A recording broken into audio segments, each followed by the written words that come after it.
So as it stands right now, it is official that 33-2 with 31 KOs, David Lemieux, 26 years old, Canadian, is going to be taking on Hassan N'Dam. What is he? 31-1 with 18 KOs, if I'm correct. I'm T Street Controversy. This is T Street Controversy Live. I cover every single major fight live. So our former IBF 160-pound champion, Jermaine Bad Intentions Taylor, really had some bad intentions. Whole big fiasco because apparently the MLK parade in Arkansas didn't have any candy. He was doing a lot of drinking and he let a kid hold his belt. And according to the witnesses, allegedly the kid dropped the belt, and Jermaine Taylor just started snapping out and basically ended up pointing a loaded pistol at the head of the father of the kid. And it's just crazy, at the father of the kid. And then when the mother of the child comes in to try to stop Jermaine Taylor, she smacks the gun away, but the gun ends off firing. So basically, it's a case against him because it almost looks like kind of like attempted murder and the way they're looking at it. And this is all allegedly, of course. But I'm saying the story that's circulating out there right now is basically that, the mother doesn't know if he was going to kill the baby father or not. And there's video that they have. So then he released a bizarre Facebook video talking about Arkansas. He's like, well, you disappointed in me? I'm disappointed in you too, Arkansas. The kids ain't even had no candy. MLK parade and this Martin Luther King. And I'm sitting there and I'm like, what is this shit? I'm sitting there and I'm thinking to myself, because when I saw it, it was real late at night. So, when I first got the video, I'm like, what? Wait a minute, this is some type of joke or something. And then he's like, you ashamed of me? I'm ashamed of you too. But listen, so, he was arrested and he was already out on bond because he had shot his cousin in and or around the penis area. So now you got a situation where he got stripped. Sergio Mora was supposed to be fighting. Sergio Mora fought some guy, some Japanese-American guy, I believe his name is Abraham Han. I covered that fight.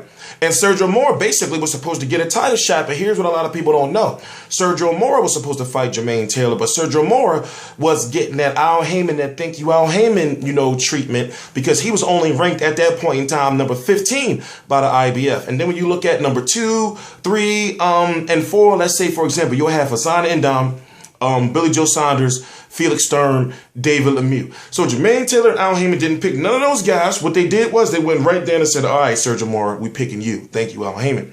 So now Sergio Mora basically fought that fight pretty much, as a tune-up fight for something, because now he's still got to work his way up the ranks because that IBF belt is now, that 160-pound title is now out of the clutches of Al Heyman's grasp. So now you got a Golden Boy fighter, David Lemieux, or I don't know what's going on with that situation. I don't know if it's fully official yet.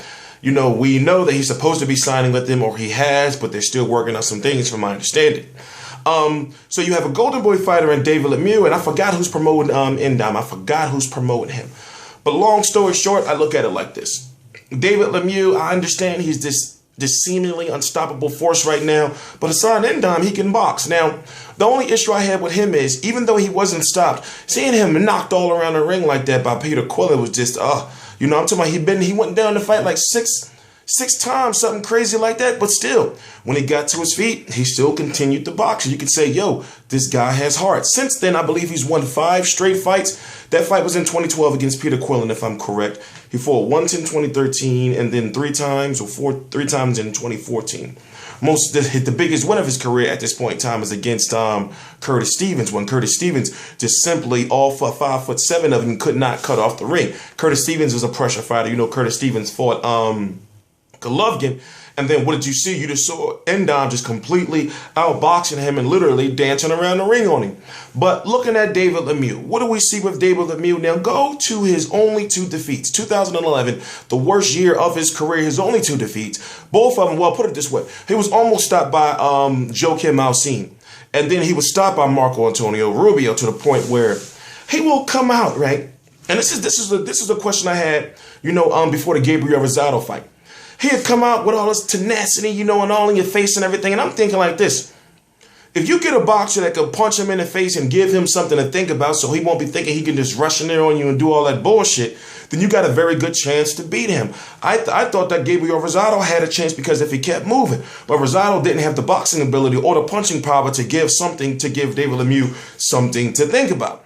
Now, as the fight draws near, I'm going to be doing more videos, and what that means is each video is going to provide something different. So, for example, my next video, we're going to talk about the venue, you know, and how, who, and what, you know, how, and why a person can win. And, you know, I'll give my actual opinion on who's going to win. But I'll be perfectly honest with you right now. I'm going for Ndam. I'm just being perfectly honest with you. So, as it stands right now, here's how it worked out. Okay, so first, the IBF had ordered Ndam versus Billy Joe Saunders. Billy Joe Saunders wants to go and fight the winner of Peter Quillen versus Andy Lee in America on NBC, most likely, or on Spike TV, or PBC, on whatever network it is. So therefore, now they went to, I believe it was, wait. I believe it was Saunders versus, no, it was Ndam versus Sturm ordered. Then Saunders versus Ndam. And both Saunders and Sturm declined. Sturm is going to look for a bigger fight at 168, if I'm correct. Billy Joe Saunders, I just told you what he was doing. And then they went to the next possible contender, which is David Lemieux. So David Lemieux accepted the challenge, Ndam accepted the challenge, and you got to be thinking to yourself, like, good job for Ndam, because people think that people are going to be ducking David Lemieux and everything like that. I understand that he looks dangerous, but he's kind of beatable. I mean, he's beatable. You know, he has been beaten. He has been defeated before. And if you look at his fight with Joaquin Alcine, he made him look like a complete joke. Look up Lemieux versus Alcine. That's Alcine. Lemieux versus Alcine. Watch that fight, and he made him look like a joke. Now, understand that the kid's only 26 years old. And I say a kid, yes, I'm 31. You may think he's a little older, but David Lemieux is only 26 years old. Ndam is 30. Even though David Lemieux has more fights, you have to look at, well, who do you think is the better fighter when it comes to going the distance? You know, and if you can survive the early onslaught of a David Lemieux, you have a very good chance of winning, especially if you got an eye or, you know, a face that doesn't get busted up too quick. And he's pretty much, I'm not going to say he's one-dimensional, but I can say that watching him, you know, there's no better way I can put it than that. Yo, he's beatable. You know, he's beatable. T-Street Controversy Live at realcombatmedia.com. Follow me on Twitter at T-Street Controversy Live. Actually, it's T-Street Live. Just follow me on Twitter. You should find it. All the links to my social media are right below. Shout out to Sky Sports Boxing Podcast Toe to Toe. What I'm going to be doing is very soon, you know, weekly, we're going to be talking about boxing on Sky Sports Podcast. Me, Ed, Spencer Farron. And basically what that's going to be is just building bridges. You know, and I keep saying the same thing over again. Building bridges. So therefore, when it comes to boxers, not only in the United States, but anywhere throughout the world, fans, on various different global platforms will have, and in various different alternative ways, will have ways to be able to be aware or have awareness of these fighters. So I'm T-Street Controversy. This is T-Street Controversy Live. I cover every single major fight live. Please subscribe.